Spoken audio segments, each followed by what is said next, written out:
I wanted to start off the show with a mini rant here, man. A mini rant. A mini rant. And what we're going to do is I'm going to show, Deshaun Watson.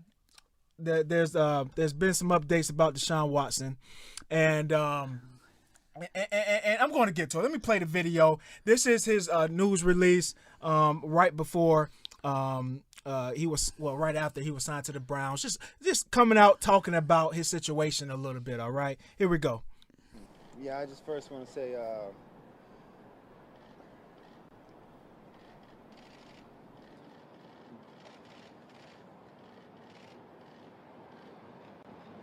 it's definitely a very emotional moment for me. I know we're far from being done of handling what we need to handle on the legal side, but today is definitely a big day, and I thank my Lord and Savior Jesus Christ for, letting the truth be heard. And I think everyone that was a part of this, of seeing and hearing both sides, and that's what my point and my team wanted to do is have a fair slate of us telling our side of the story, and letting the conclusion come down to what happened today, and that's what the grand jury decided on. So, thank you, and I just thank my Lord and Savior, and just going to keep fighting to rebuild my name and rebuild my appearance in the community, and we're going to continue to, on the legal side, off the field, handle what we need to handle, but also ready to get back on the field, been prepping for that, and ready to go for that. So thank my family, all my close supporters that's been behind me this past year. Thank my team that's been behind me and supporting me and keeping me up this past year. And I'm going to continue to just keep pushing forward and build my name back to where it was, if not better. Thank you. So let me. That's some good wine there, man. So as you can hear, Deshaun Watson, I mean, he's just letting people know, like, his team, they were very confident they were going to come through this, the criminal charges, the criminal side, and things like that. And listen, this is my thing, right? All right, he's going through these cases where women are saying that that he basically sexually assaulted them, a few of them, his sexual misconduct in these massage therapy sessions, for you guys that don't know what's going on.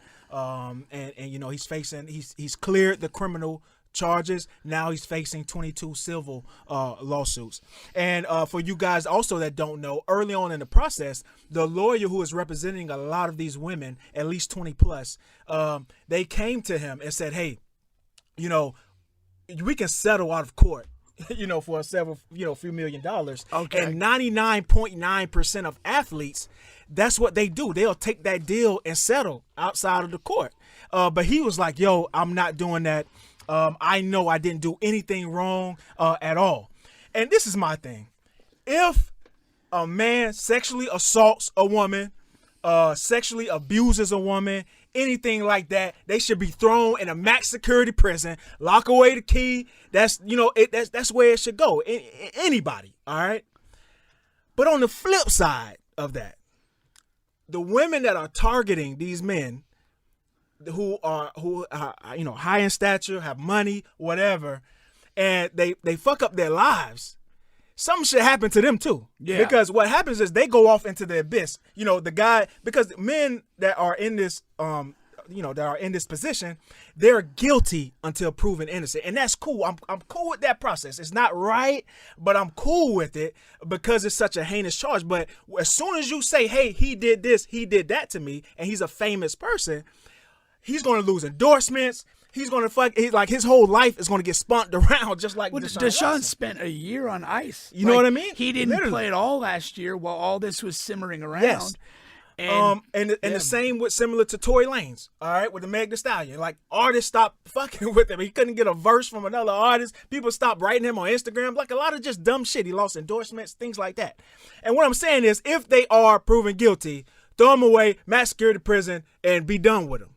But on the flip side, if they are proven innocent and if they didn't do anything wrong, these women need to go to the same fucking mass security prison. Don't let them just go off into the abyss and not talked about anymore, where they can go and fucking take advantage of the next man. Yeah, you know exactly. what I mean? No, I agree with you. I agree with you. Yeah. Something needs to be fucking done to them too. Yeah. There has to be a consequence to lying about something of this nature, because the consequence of the accusation alone, without a conviction, carries a significant public penalty. Facts.